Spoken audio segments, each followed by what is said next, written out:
di able share. Saya belum bisa share screen. Mungkin hostnya bisa bantu saya.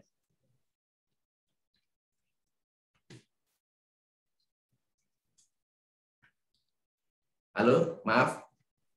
Ya, sebentar. Bisa saya di share sama panitia. Oke. Berarti dari sana aja ya share screen-nya ya. Iya, baik, Pak. Oke. Sambil kita menunggu ya, teman-teman, saya juga ucapkan dulu terima kasih ya buat kesempatan yang diberikan kepada kami ya, buat Bapak Mahardika selaku pengurus ya Pak ya, KC, juga buat teman-teman Mas Agung, Mbak Dini yang sudah memberikan kita kesempatan ya. Saya sambil lihat contekan dulu nih, bahkan saya salah nyebut nama. Oke, jadi harapannya nanti kita bisa sharing-sharing loh. Itu ada apa tuh? Oke. Siap. Bisa mungkin di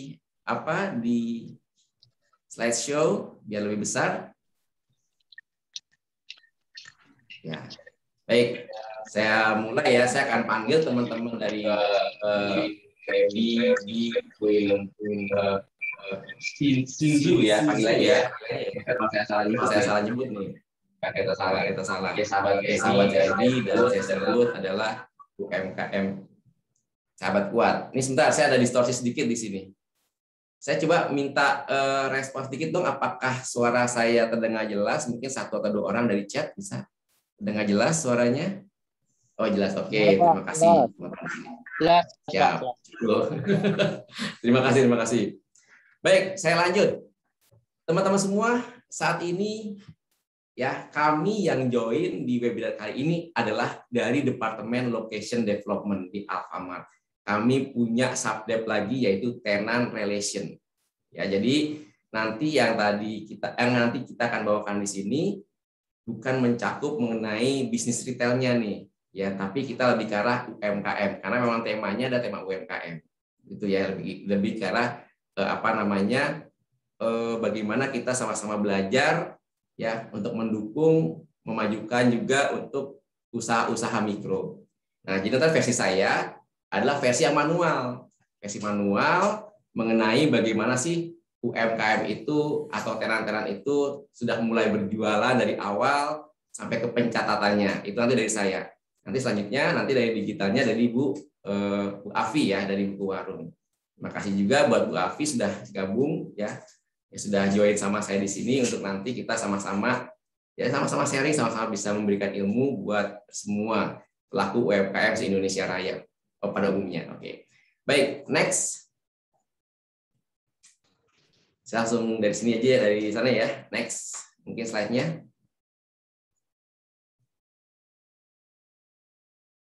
Oke, boleh dilanjut slide-nya?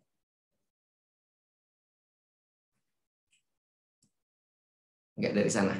Oke. Ya, jadi kita Alfamart itu sudah ada 21 tahun ya. 21 tahun untuk Indonesia, kasarnya seperti itu. Kita sudah ada saat ini 15.000 toko dengan 63.000, lebih dari 60.000 adalah outlet binaan ya. Jadi seperti warung-warung yang kita bina, yang di branding, yang dibaguskan lagi, itu ada 63.000. Untuk private label ada lebih dari 600.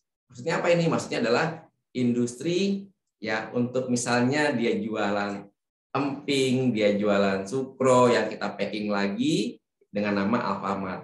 Tentu ini membantu juga untuk pelaku-pelaku mikro yang untuk memajukan brand mereka, untuk memajukan produk mereka. Yang selanjutnya adalah mengenai tenant relation, ini di kami. Jadi kami saat ini sudah ada 12.000 tenant UMKM. Sebentar, maaf, ini kalau boleh tahu slide-nya ini yang terakhir saya kirim dari Mas Agung bukan ya? Kalau bukan tolong diganti dong, saya terakhir kirim ke Mas Agung. Bukannya ke dari Ibu Dini ya, dari Mas Agung. Takutnya nanti terakhir nggak ada yang slide saya minta untuk untuk penjelasan mengenai pembukuannya. Ya, oke, next ya, lanjut.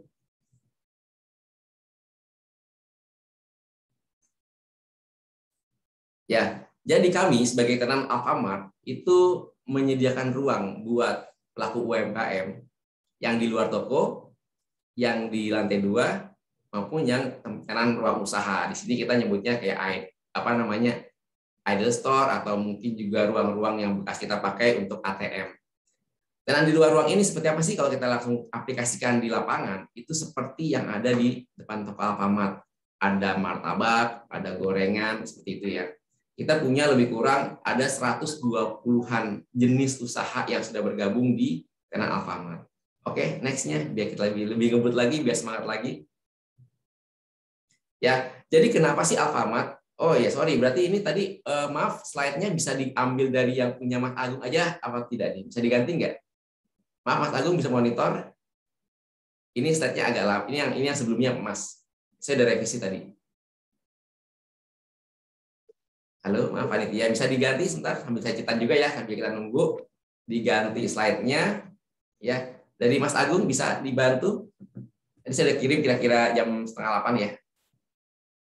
Untuk lebih update lagi gitu ya. Nanti ini nggak ada hitungannya nanti kalau ini. Ya sambil nunggu ya, sambil nunggu mau diganti, saya akan cerita dulu kenapa tenan-tenan kita itu menjadikan Alfamart sebagai salah satu alternatif buat mengembangkan usaha. Ya, jadi sambil nunggu teman-teman sambil nunggu slide-nya diganti, ya kita akan share dulu. Ya. Halo. Ya, saya lanjut. Jadi kita ada dari sisi demografi, ya. Sebentar. Geografi, demografi, dan psikografi. Ya, jadi saya ambil cerita aja, nanti kita slide ini kita bisa lewatkan. Maksudnya apa sih? Kenapa Alfamart itu menjadi salah satu alternatif buat berjualan para teman-teman UMKM ya? Kalau kita nyebutnya adalah sahabat kuat komunitas UMKM Alfamart Tenan.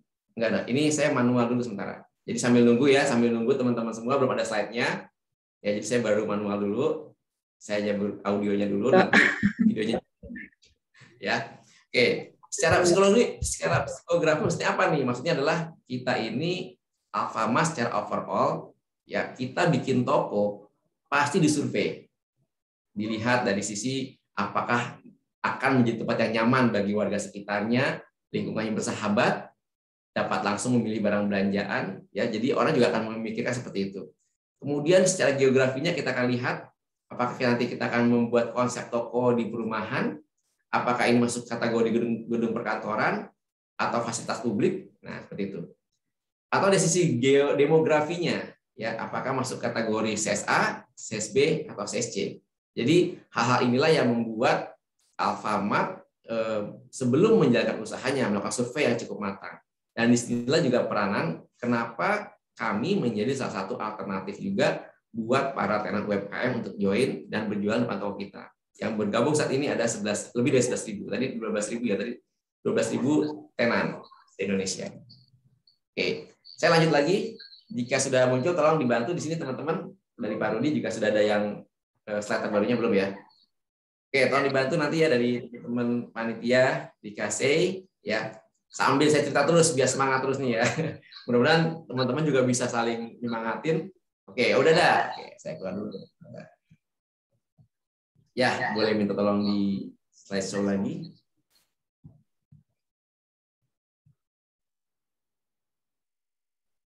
Next.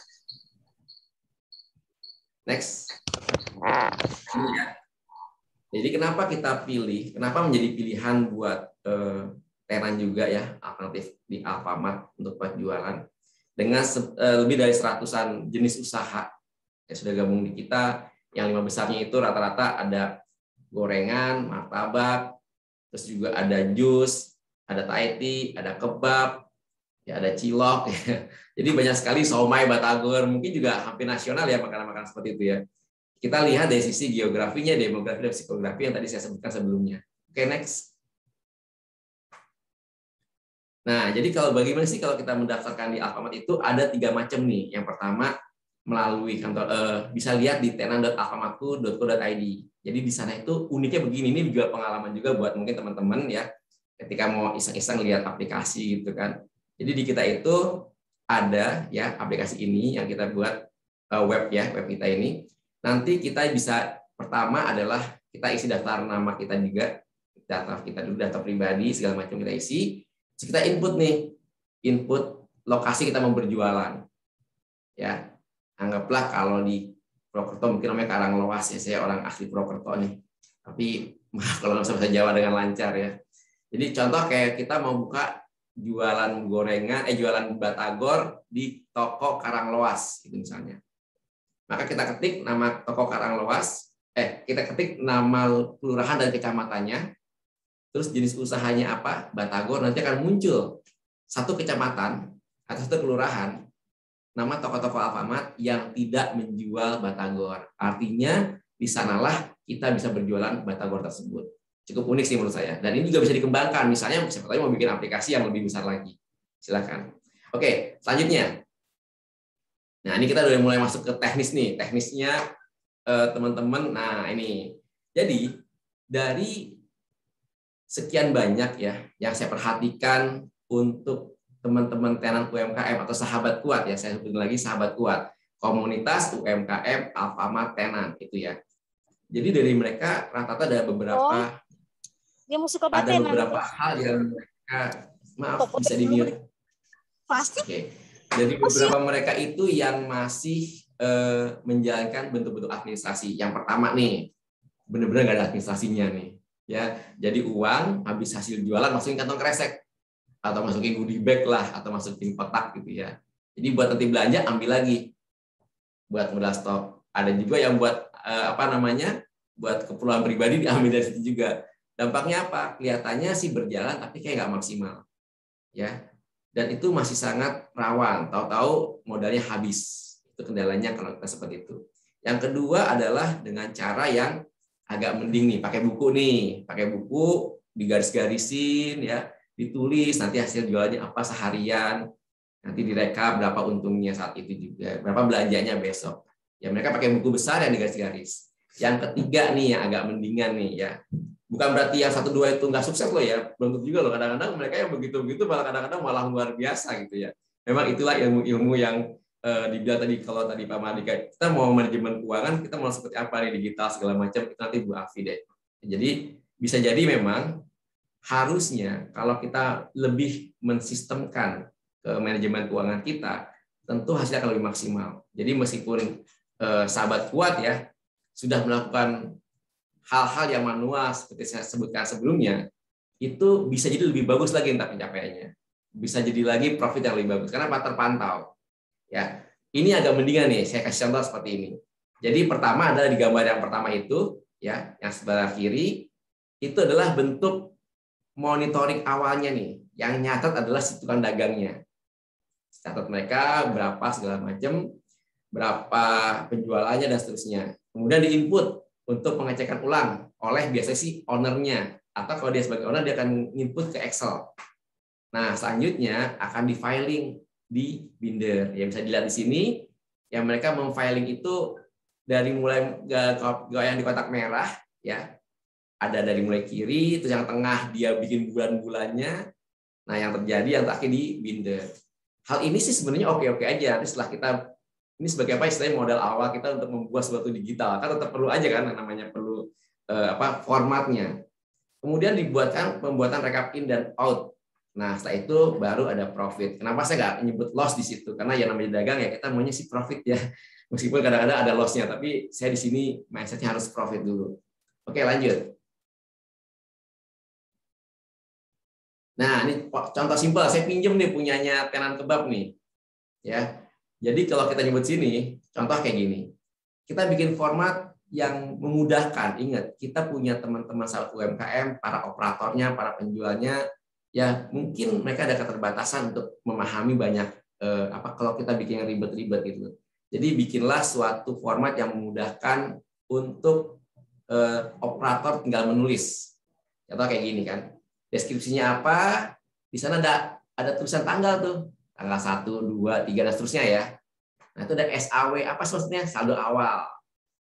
SAK apa? Saldo akhir. Sales quantity apa? Artinya saldo awal lupa saldo akhir dikurangin, ketemulah quantity berapa yang laku hari itu. Terus sales rupiahnya berapa? Tinggal dikalikan dengan harga jual. Jadi artinya apa? Artinya sahabat kuat ini, ya pelaku UMKM akan mudah dalam pengisian. Dia nggak jelimet-jelimet mikir-mikirin. Nanti di bawahnya ada tuh total pendapatan berapa, terus total pengeluaran bootnya berapa. Itu juga mesti kita jabarin. Jangan sampai kebanyakan bias. Ya, contoh yang paling global dulu deh, bensin, gas, sabun, tisu, plastik kecil, selatif, korek, upah, dan lain-lain kita sebutkan juga di situ. Kemudian juga kita sebut tuh sana paling pengeluaran pribadinya ada upah dan ada makan dan jajan. Jadi intinya si operator ini, ya si pelaku usaha yang menjalankan usaha kita harus kita buat nyaman dulu nih dalam pencatatan. Jangan bikin jelimet mereka. Tujuannya apa? Biar memudahkan kita juga nantinya untuk merekap, untuk membuat suatu pembukaan yang lebih bagus. Oke, yang nomor 3-nya. Nomor 3, next, lanjut. Nah, ini, jadi setelah dibikin mereka seperti itu, nah kita bikin pisah-pisah lagi nih. Pemasukan atau in, ya, pengeluaran atau out, atau in, out. Sederhana banget. Jadi memang kadang-kadang kita berpikir jelimet, tapi kita kadang-kadang mikirnya adalah yang sesimpel ini pun bisa menghasilkan gitu ya untuk pelaku UMKM. Yang penting mau konsisten. Contoh yang saya sebutkan lagi di sini ya. Saya kasih tahu formatnya yang paling simpel yang dilakukan oleh rekan kita yang menjual kebab seperti ini. Contoh, pemasukan in. Artinya dia punya 3 tempat tuh. Chip 1, saya kurang tahu, mungkin Cipayung ya kalau nggak salah ya. Chip 1 nama operator siapa? Oh, namanya Mas Eko misalnya. Terus kemudian Pamulang ya. Pamulang itu namanya Enji misalnya, atau balik ya itu. Yang ketiga adalah PAM 3 misalnya nama Mas Bagus. Jadi kita punya tiga tempat nih misalnya nih, 3 lokasi booth kita yang ada di beberapa Alfamart. Kemudian kita pengeluarannya seperti apa? Ya, yang kolom warna coklat tuh formatnya. PO jangan lupa, modal kita pastikan dulu dicatat di situ. PO kita di tanggal 4 di tanggal 3 itu ada 1.600.000. PO kita di tanggal 10 ada 1,5 juta. Ya, ditulis semua rinci, ketemulah paling bawah. Yang selanjutnya adalah sewa. Ya, bayar sewa juga harus dihitung, jangan lupa, pasti itu, karena kan besar nilainya. Nah, yang selanjutnya adalah mengenai upah. Upah si Mas Enji berapa, upah si Mas Eko berapa, upah si Mas Bagus berapa, dirincikan. Itu ada bacaan situ tuh, include bonus 10.000. Wah, ada bonusnya juga buat apa? Menambahkan gairahnya si operator kita untuk berjualan. Tambah 10.000. Jadi kita masukkan aja sisi upahnya mereka paling bawah. Oh, upahnya mereka yang berapa hari kerja 1.250, yang Mas Eko berapa hari kerja 1.570, yang Mas Bagus berapa hari kerja 1.150.000. Ya, jadi ini yang sesi upah pengeluaran. Selanjutnya adalah dari sisi lain-lain. Nah, yang lain-lain apa? Tadi yang kita sebutkan, ada bensin, ada sabun, plastik. Nah, kita campur ke lain-lain aja biar nggak kepanjangan di rekapan kita ini. Nah, kecuali nanti kita akan bisa lihat kok mana yang cukup besar. Contoh apa yang bisa besar? Servis motor. Jadi operator itu juga mesti servis kan. Servis motor, kadang-kadang gerobak kita pun kadang-kadang sudah masa berlakunya sudah habis, sudah jelek, mesti ganti spanduknya, ya, brandingnya mereka mesti diganti, catnya mesti diganti lagi. Itu kan kelihatan nanti di besarnya. Nah, jadi kita akan kelihatan nih total outnya berapa. Nah, kita bisa lihat paling bawah sini. Berapa sih tingkat kewajaran modal misalnya? Oh, 50 sampai 58% itu masih oke lah. Syukur-syukur kita bisa di bawah 45%. Nah, sana ada bacanya 58% untuk PO. Nah, artinya apa? Artinya kita itu dari sisi bahan baku itu sudah masuk kategori yang wajar deh gitu ya. Ini bisa jadi kenapa? Karena mungkin kita masukkan untuk persiapan bulan berikutnya kita beli di tanggal 30, bisa jadi sehingga angkanya akan bertambah ya. Tapi ini mengontrol kita. Oh iya, kalau kita sudah PO 70% udah gak wajar deh. Kenapa? Karena kita juga mesti memberikan sumbangsi persentase tersebut di hal-hal lainnya. Ya, contoh kayak gaji. Gaji itu rata-rata 15%, oke masih wajar. Kemudian lain-lain apa 4%. Sehingga total bersih banget ya. Itu 17,6%.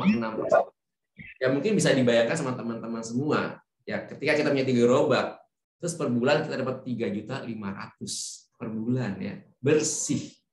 Artinya apa? Artinya ketika mungkin si operator tersebut atau si pemilik usaha tersebut ya sudah menjalankan ini dengan lebih fokus lagi, dengan omset 28 juta per bulan atau per gerobaknya ada 11 juta, 10 juta, tentu ini akan menjadi suatu hal yang positif, khususnya buat kita sama-sama menghidupkan terus semangat para UMKM ya di Indonesia khususnya, ya biar mereka tetap mau eksis terus, ya gagal jatuh bangun lagi, kira-kira lagi ada PPKM terus mesti tutup semua, semangat lagi, buka lagi. Nah, ini yang terjadi. Jadi ketika mereka sudah mulai on track ya, ini setahu saya ini sudah berjalan lebih kurang 4 bulan, 5 bulanan ya.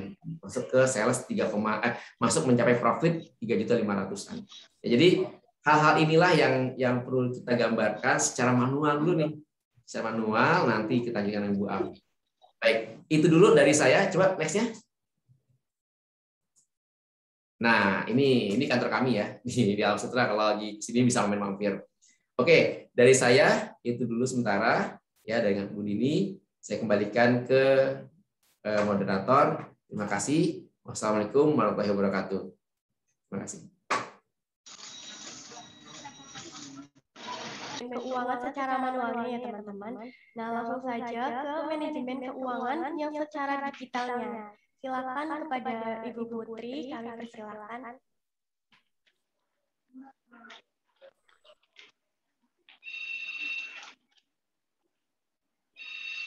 Halo teman-teman, terdengar suaranya ya? Terdengar. Oke, siap. Terima kasih. Selamat pagi. Assalamualaikum warahmatullahi wabarakatuh. Perkenalkan, nama saya Afini Razi. Saya biasa dipanggil Afi. Saya perwakilan dari Buku Warung. Jadi ini diajak sama Pak Arif nih untuk bisa isi acara ini menjelaskan mengenai aplikasi Buku Warung yang versi digital ya. Jadi kita mau menjelaskan pencatat keuangan versi digital ini. Mungkin teman-teman panitia bisa bantu untuk share screen-nya.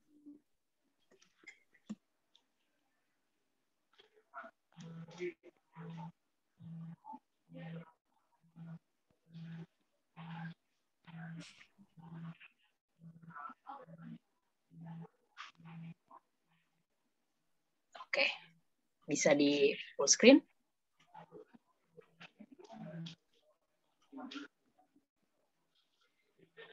Ya, terima kasih atas kesempatannya. Saya mengucapkan terima kasih juga nih kepada pihak panitia yang sudah memberikan kesempatan Buku Warung juga untuk bisa bergabung ke dalam acara ini. Juga Pak Arif ya, selaku perwakilan Alfamart yang juga mengajak Warung untuk berkolaborasi mengisi bagian digitalisasi keuangan. Jadi ini saya beri judul Pemberdayaan UMKM dengan digitalisasi keuangan. Jadi memang fokusnya Buku Warung adalah digitalisasi keuangan di pemberdayaan UMKM. Next. Ya, Buku Warung adalah perusahaan teknologi. Jadi kami adalah salah satu perusahaan teknologi yang memang berfokus pada aplikasi, penggunaan aplikasi yang kita punya misi untuk memajukan bisnis 60 juta UMKM di Indonesia. Jadi kita menghadirkan solusi dengan berbagai layanan, mencakup transaksi penjualan, utang piutang, stok, dan pembayaran digital, yang tentunya produk-produk ini akan terus berkembang sesuai dengan kebutuhan pengguna. Jadi kita akan terus bertumbuh gitu ya, berdasarkan bagaimana pelaku UMKM ini butuh solusi lah dari penggunaan aplikasi digital ini. Jadi terus berkembang dan aplikasinya akan disesuaikan untuk memenuhi kebutuhan pengguna. Next. Ya, sebelumnya mungkin saya cerita sedikit terkait UMKM itu sendiri ya. Jadi kan kalau kita ngomongin klasifikasi bagaimana UMKM itu harusnya terkelompokkan gitu ya dalam beberapa jenis. Ada usaha mikro, usaha kecil, menengah gitu. Nah ini berdasarkan kategori ini kita tahu tuh dari mana sih? Yang kita tahu adalah ini berdasarkan kekayaan bersih maksimal dan hasil penjualan tahunan. Jadi kalau dilihat di dalam presentasi tersebut bisa terlihat ya usaha mikro menghasilkan berapa kekayaan bersihnya dengan penjualan tahunannya berapa banyak gitu. Begitu juga dengan usaha kecil dan usaha menengah. Nah di Indonesia ini usaha mikro itu mencapai 98,86%. Jadi jumlah usaha mikro itu sangat besar di Indonesia. Dan untuk mengetahui bagaimana sebenarnya kekayaan bersihnya para pelaku usaha, juga hasil penjualannya, tentunya pencatatan keuangan itu sangat penting untuk bisa melihat sebenarnya UMKM kita ini masuk di kategori yang mana gitu. Dan apakah UMKM kita ini sudah naik kelas atau belum, itu berdasarkan hasil keuangan ini tadi gitu. Next. Oke, sebenarnya seberapa besar peran UMKM Indonesia? Tentunya ini udah sering banget orang-orang sering dengar gitu bahwa 61% gitu ya, kita tuh berpengaruh terhadap perekonomian Indonesia gitu, juga berkontribusi terhadap penyerapan tenaga kerja sebesar 97%. Jadi sebenarnya peran UMKM ini sangat besar. Otomatis saking berkembangnya peran UMKM Indonesia tentunya juga harus diiringi oleh literasi keuangan yang mumpuni agar teman-teman pelaku UMKM bisa mengevaluasi usahanya dan bisa mengkategorikan tadi usahanya masuk di kategori mana, kemudian untuk bisa bertumbuh dan naik kelas. Next. Kita punya beberapa hambatan-hambatan yang terjadi dalam pertumbuhan UMKM itu sendiri ya. Seiring berjalannya banyaknya kontribusi yang juga disumbangkan oleh UMKM, juga banyaknya jumlah UMKM yang berkontribusi gitu. Kita juga punya beberapa hambatan di dalam UMKM. Ini yang saya highlight, ada 2 hal penting saya warnain biru nih, yaitu mengenai keuangan dan teknologi. Kenapa sih keuangan? Karena ternyata banyak orang yang tidak punya kemampuan yang cukup gitu ya, atau kesempatan yang banyak untuk bisa belajar mengenai keuangan. Salah satunya terkait akses modal juga pembukuan. Nah, kedua hal ini tuh saling berkaitan teman-teman. Jadi kalau misalnya pelaku UMKM punya pembukuan dan catatan yang baik secara keuangan, maka untuk akses modal ini akan jauh lebih mudah gitu ya. Kemudian yang terakhir teknologi nih, salah satu yang saya highlight juga, karena kita semua ini berubah dan berkembang gitu ya. Penggunaan teknologi ini sangat penting untuk membuat pelaku UMKM jadi bertumbuh, tapi juga jadi hambatan karena banyak orang yang bingung cara menggunakan aplikasi seperti apa atau memanfaatkan sosial media seperti apa gitu ya, sehingga ini jadi hambatan-hambatan para UMKM untuk juga bertumbuh gitu. Kemudian ini faktor-faktor lain terkait eksternal ya, ada target pasar, infrastruktur, juga tenaga kerja. Next.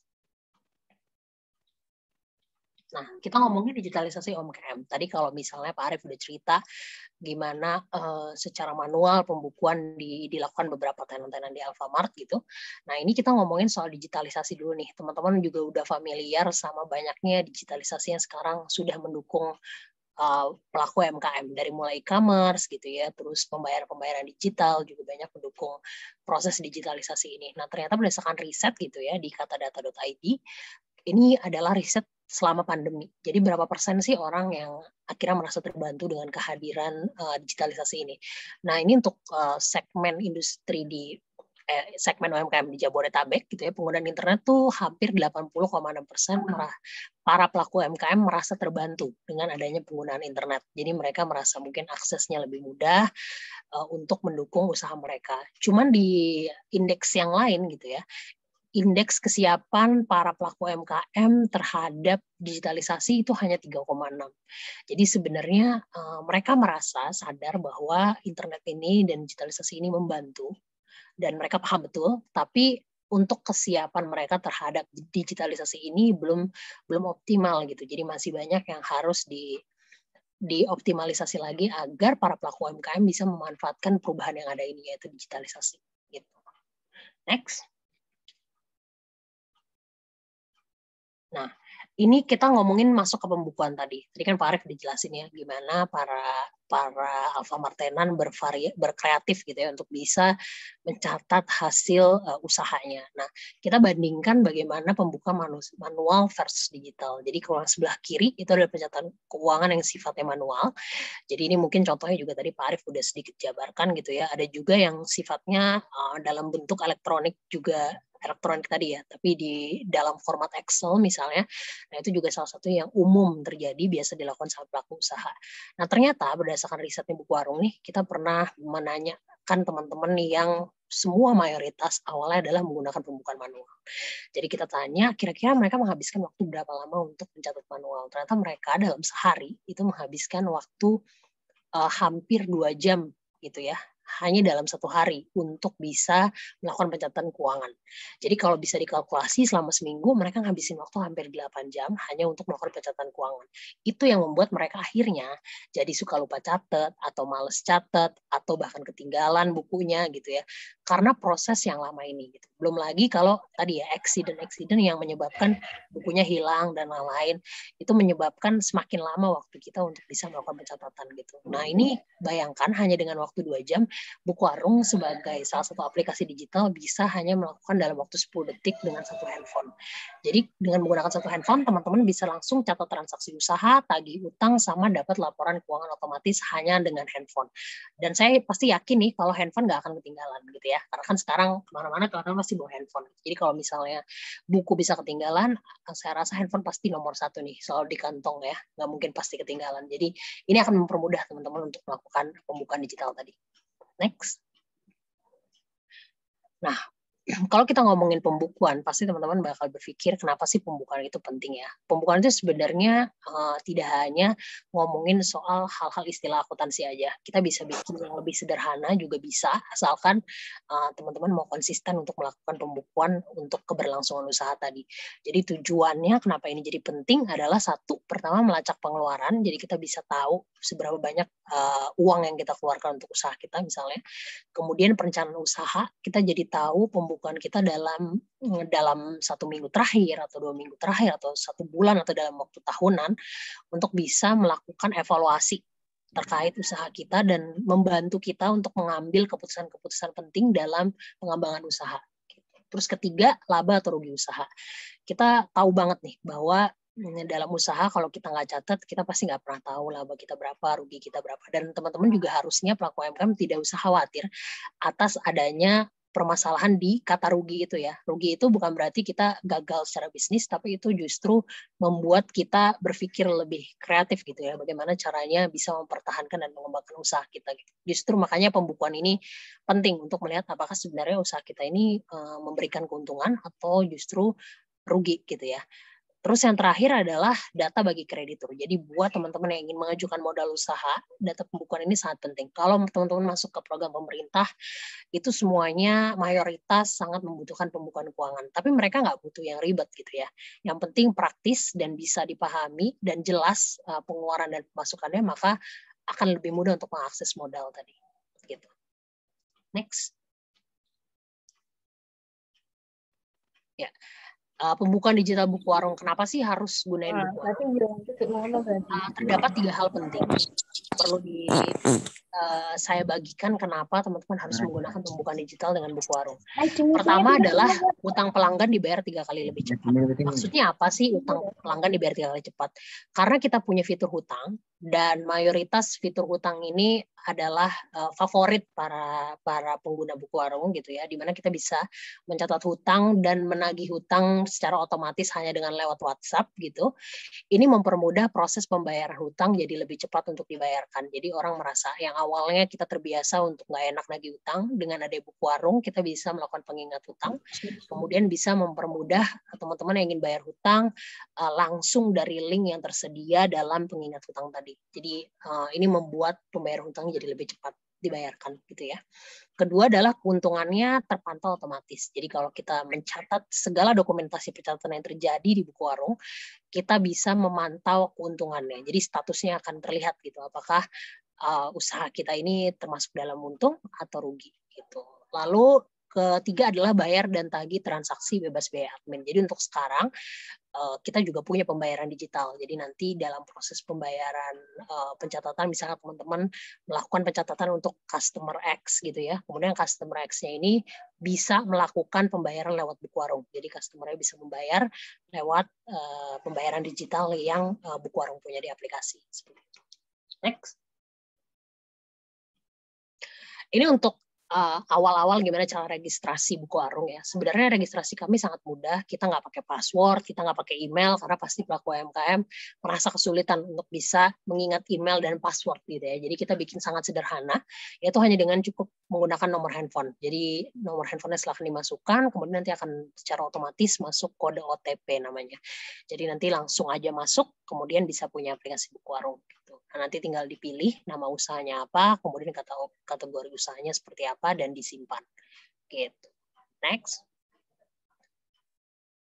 Nah, buku warung juga bisa digunakan dalam berbagai macam jenis usaha. Jadi nggak cuma satu usaha aja. Kalau misalnya kita bikin satu nomor telepon, satu usaha, itu bisa lebih dari satu usaha. Jadi satu nomor handphone bisa punya 3 atau 5 atau 10 gitu ya. Nggak ada, untuk sementara nggak ada batas maksimal berapa usaha yang bisa dibuat dalam satu server yang sama. Jadi nanti teman-teman mantau keuangannya jadi lebih mudah. Jadi gimana sih cara tambah usaha barunya? Gampang aja, tinggal klik garis putih di sebelah kiri, kemudian tambah usaha baru, langsung deh masukin usahanya gitu. Nanti tambahan usahanya terlihat di sebelah kanan nih di poin nomor 4 gitu, ada 3 macam jenis usaha. Jadi kita bisa terus menambahkan berbagai jenis usaha dalam satu server. Jadi keuangannya terpantau dalam satu server yang sama. Gitu. Next.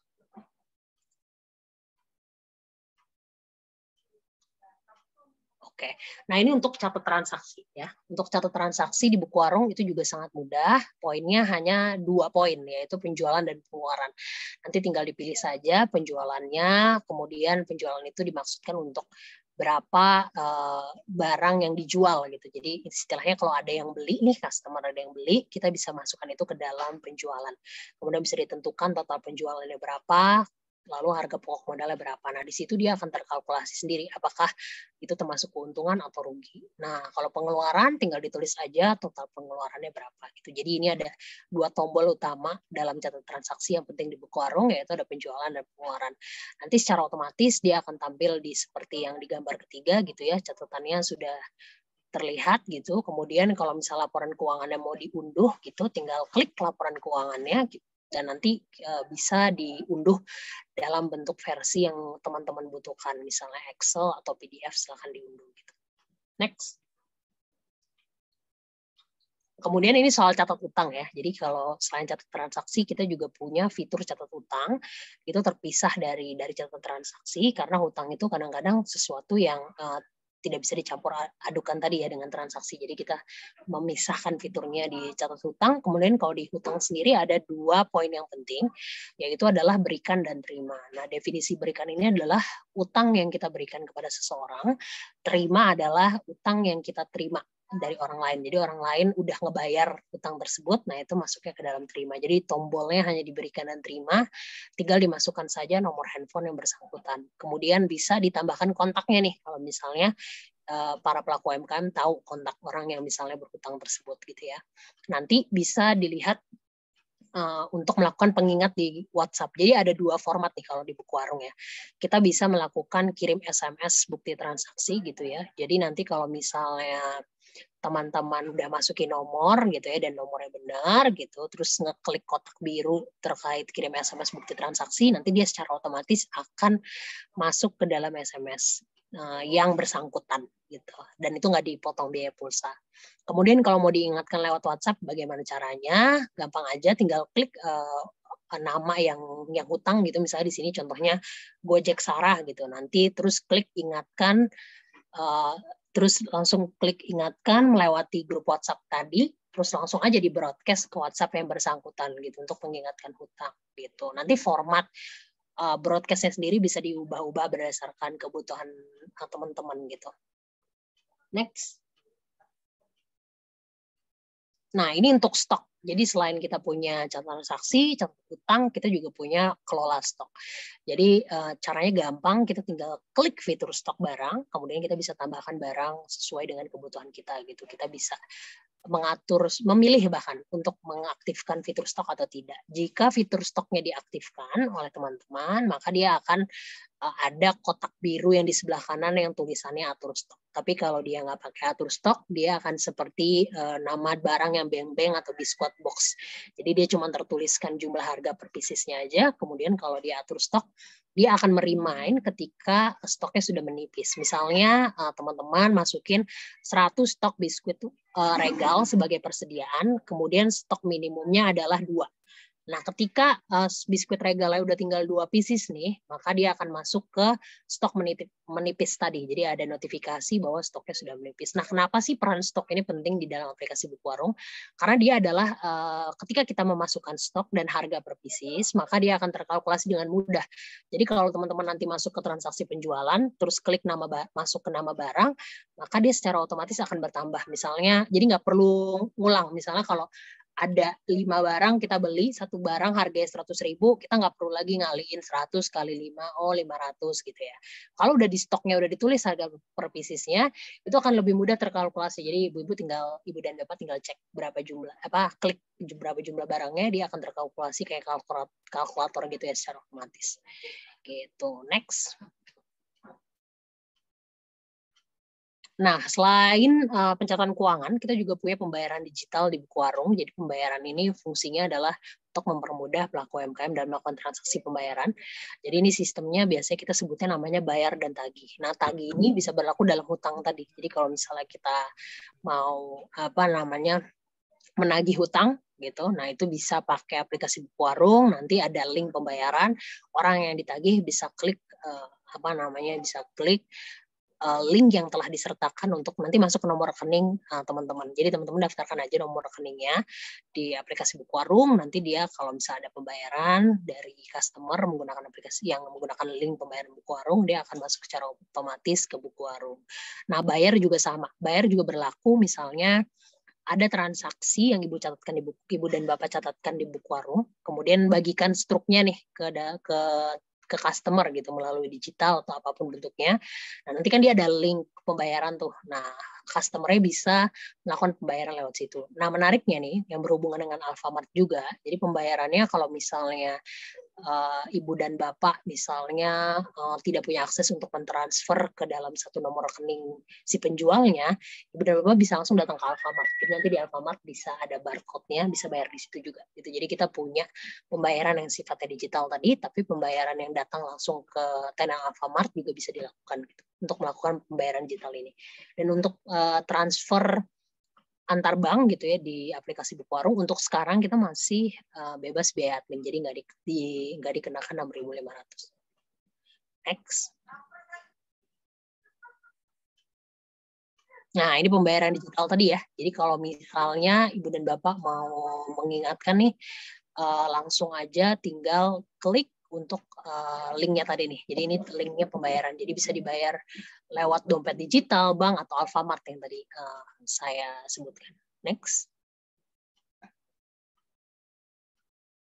Nah, selain kita punya aplikasi tadi ya, ada pencatatan transaksi, terus pencatatan utang, pengelolaan stok, juga pembayaran digital.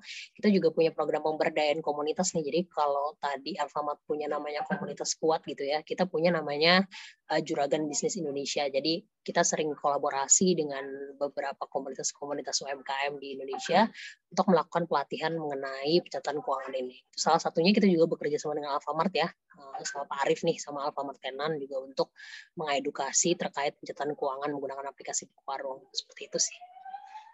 Next. Oke, terima kasih dari saya. Wassalamualaikum warahmatullahi wabarakatuh. Waalaikumsalam warahmatullahi wabarakatuh. Teman-teman, pada sesi yang pertama, Buku Warung bisa menjadi salah satu aplikasi yang bisa teman-teman gunakan untuk memanage keuangan dalam bisnis. Jadi tidak perlu susah-susah atau membutuhkan waktu yang lama dalam proses pendanaan keuangan.